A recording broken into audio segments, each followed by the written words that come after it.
Muchas gracias por la invitación y por el tiempo que nos dedican a escucharnos, y espero que les sea de utilidad. Bueno, nosotros lo primero que, por llevar un poquito de orden en la presentación, voy a hablarles qué es TAS. El TAS es un estudio de arquitectura. Estamos básicamente funcionando en edificación, lo que hacemos es edificación, y estamos especializados en ese aspecto.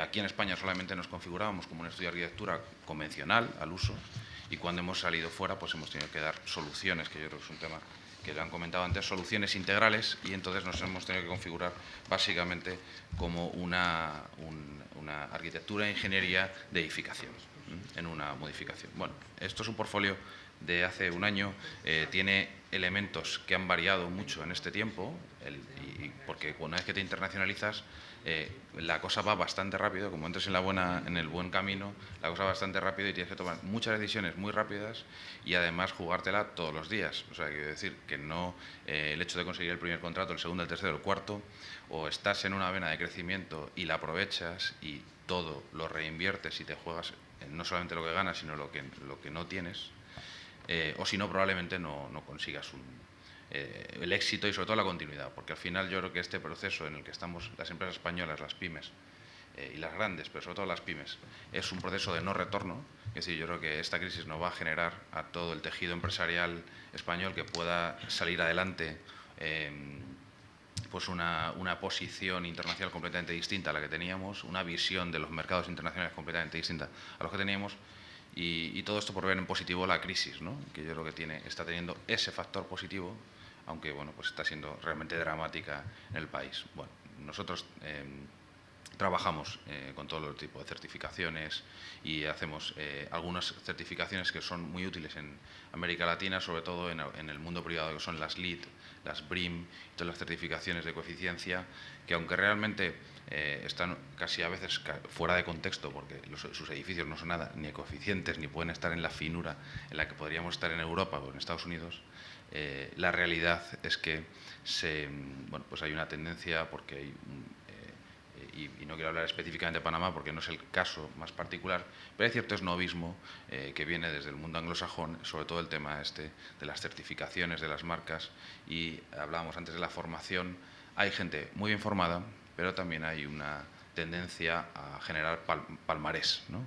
Esa gente con unos currículums absolutamente espectaculares en universidades americanas y de todo el mundo, pero realmente hay una parte, es verdad, que hay una deficiencia realmente en una combinación doble entre la formación y curricular y la parte de trabajo y de conocimiento profundo y de experiencia sobre los procesos.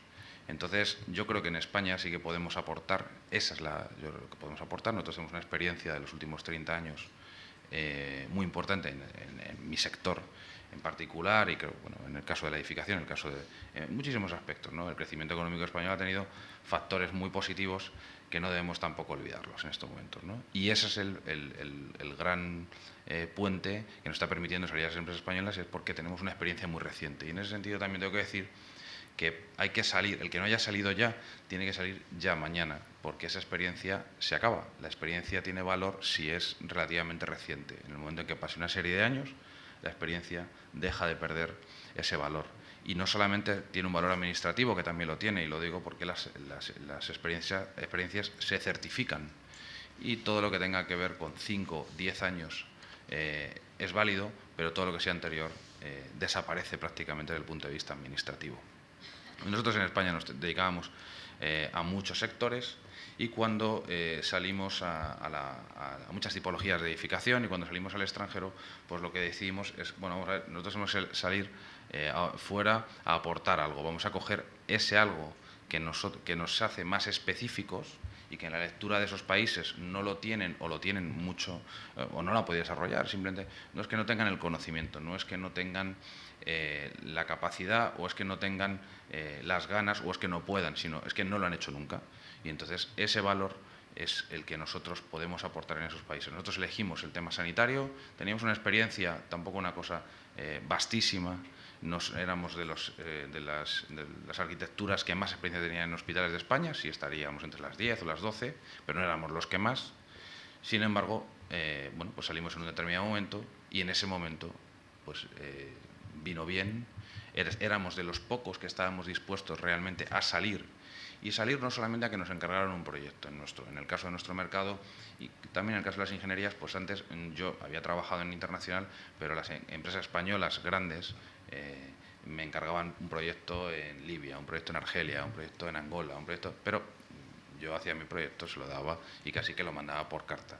Entonces, en un determinado momento, en mi caso es en el año 2009, ya hace 4 años, pues yo veía que aquí el mercado me iba bajando, me iba cayendo y que hacía una lectura de la crisis muy nefasta, ¿no?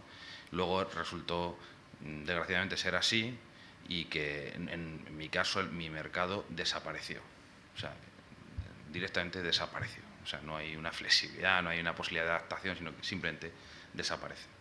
Y entonces nosotros salimos al extranjero ya con una mentalidad distinta. Y la mentalidad era quedarnos, estar en los sitios y convertirnos prácticamente en locales. Y esta es uno de los aspectos fundamentales de la estrategia. Y para eso hay dos elementos importantísimos, o tres. Uno es que, y comparto lo que ha comentado el compañero, en relación a que esos procesos los tiene que liderar el máximo responsable de la compañía o el segundo, y si no, no hay opción, no hay opción.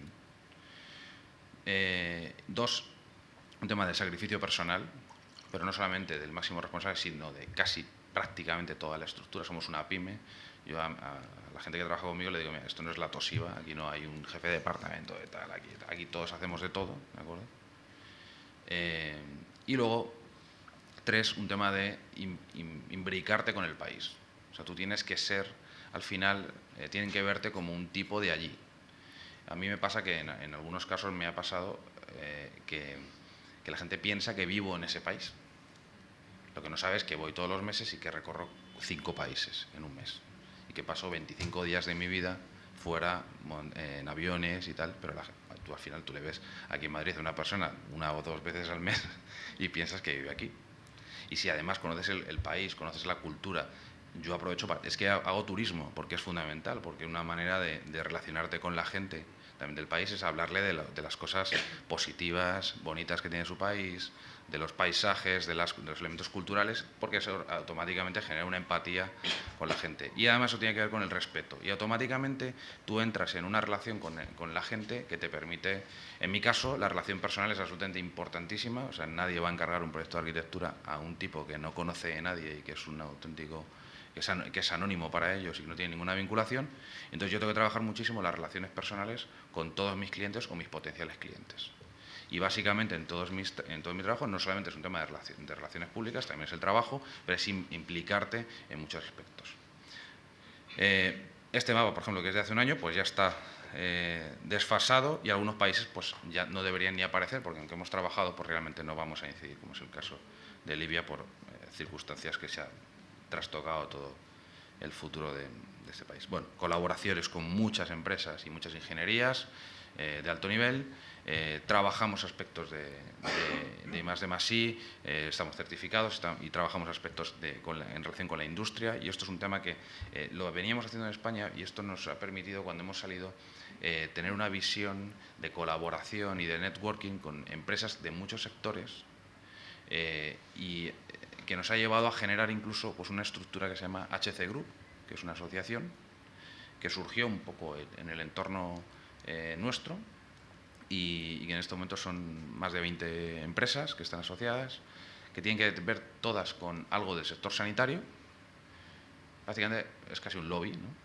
Pero para internacional, no ejerce en España, pero en internacional, y nos intercambiamos información, compartimos oficinas, tenemos unas cuotas mensuales, entonces compartimos nuestras oficinas, nuestras sedes comerciales, y aunque yo, por ejemplo, en mi caso, yo ya tengo sedes comerciales en todos, o sea, oficinas con estudios, con gente trabajando en cada uno de los países donde estoy, en casi todos, o por lo menos donde está la asociación, pero sí es verdad que a la gente que no tiene, bueno, José Juan lo sabe, ahora va a Perú y esa persona que le va a ayudar a implantarse en Perú es el gerente de la asociación. Nosotros sí tenemos una posición muy buena con muchas administraciones, pero es que llevamos ya año y medio generando conferencias, cursos, elementos de formación, visitas, y luego hay empresas muy implantadas dentro de la asociación, que unas están implantadas en un sitio y otras implantadas en otros.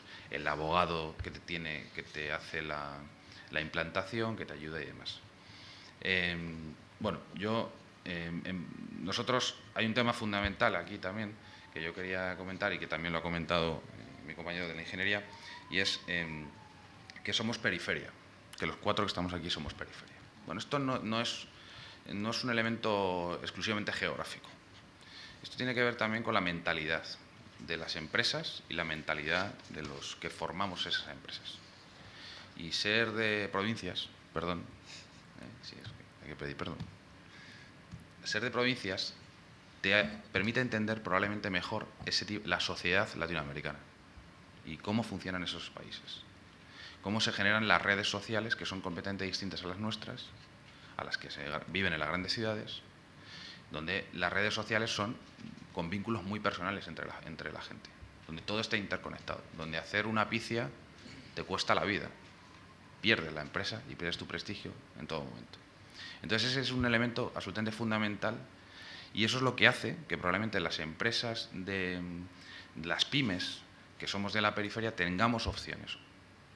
Hay 2 maneras: o llegas por ti mismo o llegas detrás al rebufo de una gran compañía, ¿no? Yo en mi caso, en uno de los proyectos de Panamá, que evidentemente me ha ayudado muchísimo en todo mi proceso de internacionalización en toda Latinoamérica y probablemente en todo el mundo, que es el tema de la ciudad hospitalaria de Panamá.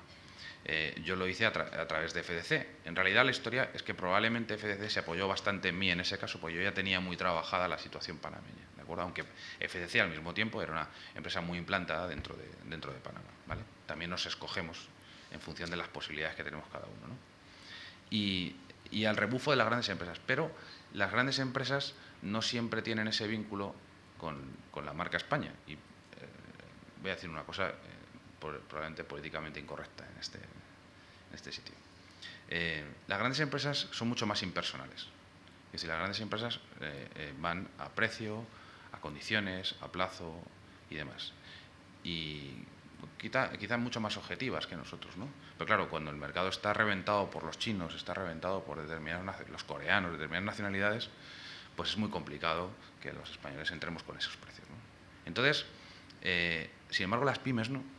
Las pymes, como tenemos que basar una parte fundamental de nuestro trabajo en la confianza, porque la prepotencia no puede ser nunca jamás un arma o un instrumento empresarial por nuestra parte, sí de las grandes empresas. Son mis clientes, y tengo una relación estupenda con ellos, pero quiero decir, pero ellos mismos deben saber esto, que ese es su punto de debilidad. Y ahí es donde nosotros nos podemos mover con mucha más facilidad, y ahí es donde yo creo que los gobiernos deben apoyar mucho más a las pymes. Y en ese sentido, el Gobierno de España creo que, digo, el Gobierno no sino en general, por favor, no es un tema político, es un tema, bueno, es de política, pero no es nos tienen que apoyar en el sentido de que, por ejemplo, cuando hacen las misiones comerciales a un determinado país, al lado del príncipe, del rey, para cerrar grandes negocios, ¿de acuerdo? Van presidente de Repsol, presidente de las grandes constructoras, de las grandes compañías, etcétera, ¿de acuerdo? Pero probablemente eso es muy importante y hay que hacerlo, por supuesto, ¿vale? Y las gestiones que haga o que supuestamente hace el rey con foros o entre ministros y demás son muy importantes. Pero ahí debería haber representantes de las pymes, deberían seleccionarse pymes que estratégicamente fueran adecuadas para esos países, para que fueran a esos, porque seguro que una pyme de ese meeting obtiene un rédito absolutamente increíble, que no siempre lo consiguen las grandes compañías. Y detrás de una pyme van muchísimos proveedores. O sea, yo bueno, detrás mío, o sea, es decir, yo arrastro muchísimo, o sea, es decir, yo soy prescriptor en mis proyectos, claro. Casi todos los materiales que se ponen en un proyecto, casi todos, los prescribo yo, mi empresa, mi estructura y demás. Entonces, yo prefiero prescribir, solamente incluso a veces por confort, por comodidad, simplemente. Lo que conozco, y lo que conozco es del mercado español, ¿de acuerdo? Y eso hace un efecto arrastre en todos los elementos donde nosotros estamos interviniendo, y probablemente en este caso, en el sector de la ingeniería, aunque interviene más la materia prima en muchos casos, pero pues también se produce ese arrastre. Y ahí tenemos que incidir muchísimo, y también tenemos que incidir, y tiene que incidir, yo creo, todos, y en el caso de Latinoamérica tenemos que involucionar todo el tema de la normativa. La normativa en Latinoamérica es, en general, de raíz americana. Los códigos son americanos. Digo, en todo, o sea, en el caso de la industria, en todo, en absolutamente todo. ¿Vale?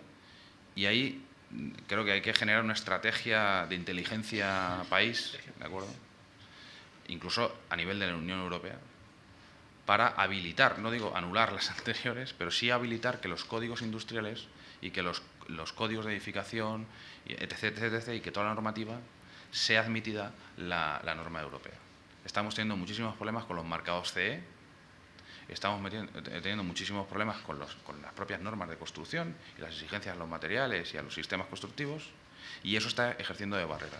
Y es un elemento absolutamente fundamental. España tiene instituciones valiosísimas desde ese punto de vista, para generar normativas propias, tal, y creo que se podría incluso regalar hasta ese trabajo, que sería como hacer una penetración. En ese sentido, los que más están consiguiendo una penetración absolutamente fundamental en este aspecto son los asiáticos, los coreanos y los chinos, y es porque están realmente, no están regalando nada, pero están cediendo, están introduciéndose mediante proyectos que los pagan íntegramente, y gracias a esos proyectos lo que consiguen es modificar toda la normativa correspondiente del país. En el caso de Perú es espectacular con los coreanos.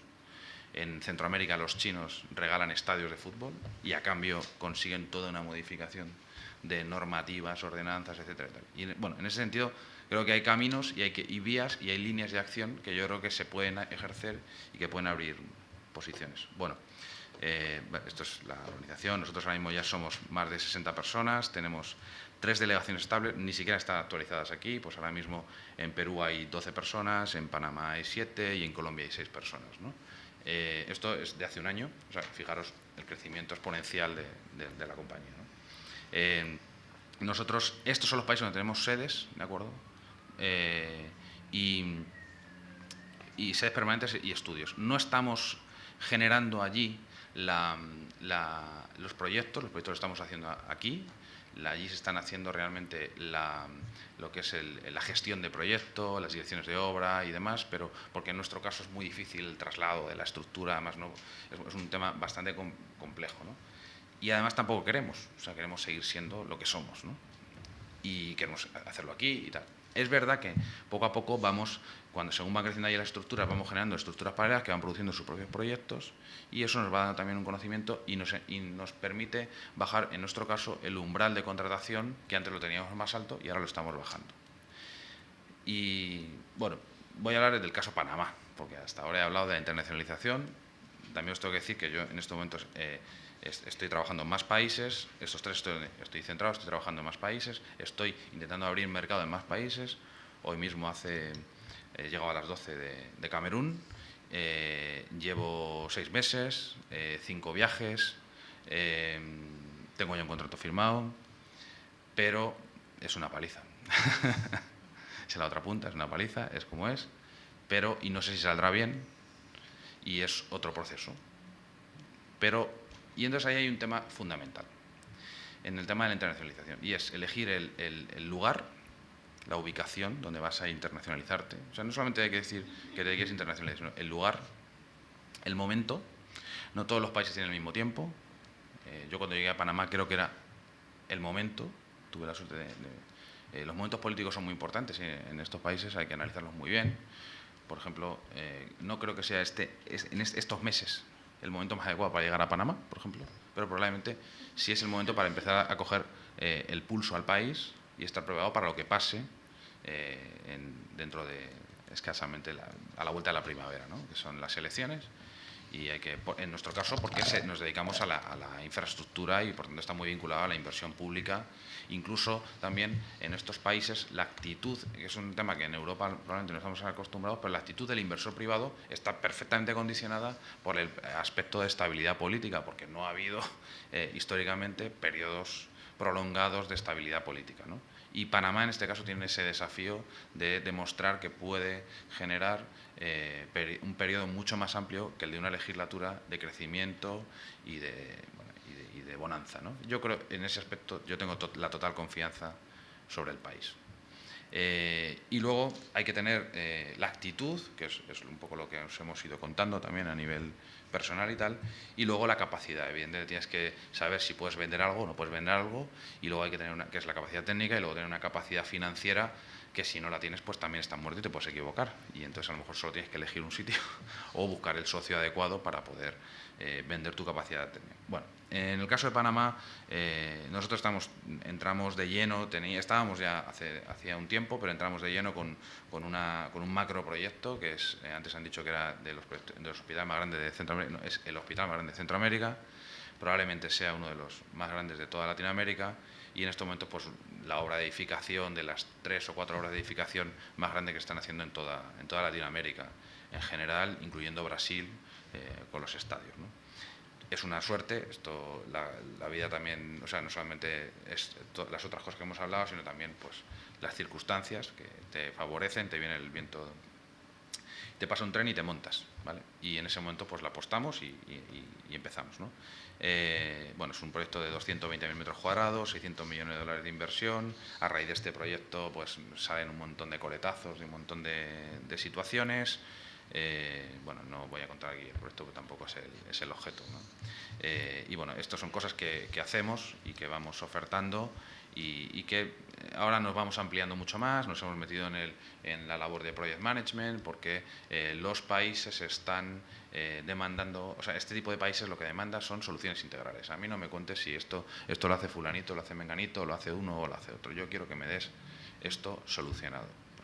Entonces, y en ese sentido es mejor cliente que el español, ¿no?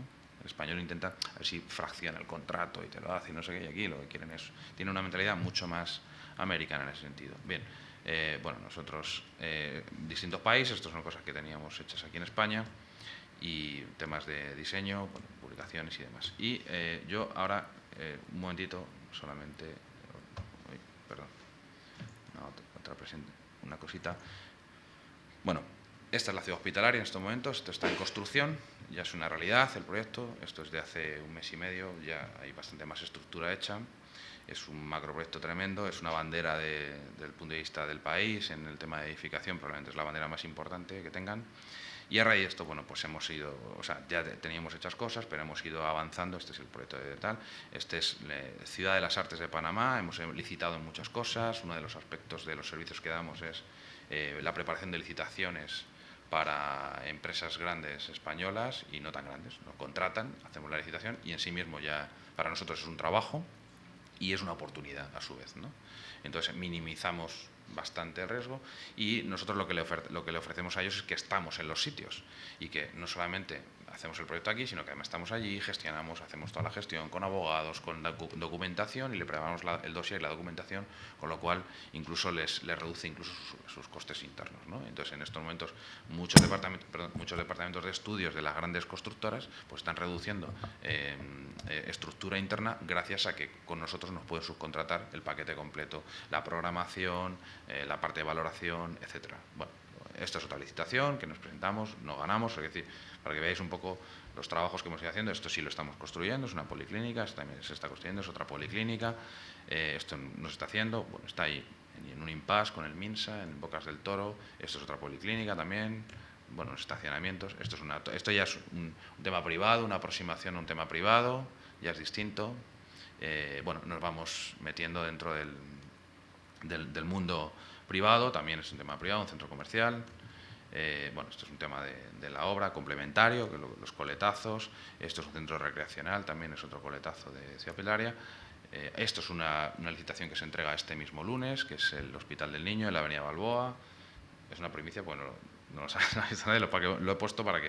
O sea, estamos en estos momentos, bueno, pues es un país que está todavía muy activo y no ha parado antes de las elecciones, y yo creo que en cuanto que termine las elecciones, venga quien venga, la línea del país es ascendente en cualquiera de los casos, ¿no? Y ese es el Museo de la Caja del Seguro Social, que igual es otro proyecto que estamos... Bueno, esto es aquí. Y yo, ¿por qué animar a que sea Panamá? Bueno, Panamá tiene una ventaja y es que es un hub, un nodo, ¿vale? Un punto de unión y de dispersión muy importante en estos momentos de dos aspectos. Uno, de comunicaciones, y para los que nos dedicamos al tema de internacionalización, eso es vital y fundamental. La compañía bandera del país, que es Copa, y el aeropuerto de Tocumen han tenido un crecimiento espectacular, pero básicamente porque han apostado por abrir por una conectividad extraordinaria, y ahora mismo yo hago mis itinerarios por toda Centroamérica y por Sudamérica, entrando siempre por Panamá, saliendo por Panamá, y todo con Copa, y a veces incluso volviendo a Panamá y saliendo porque está francamente cómodo. Eso es muy importante. Luego, es un sitio donde es muy...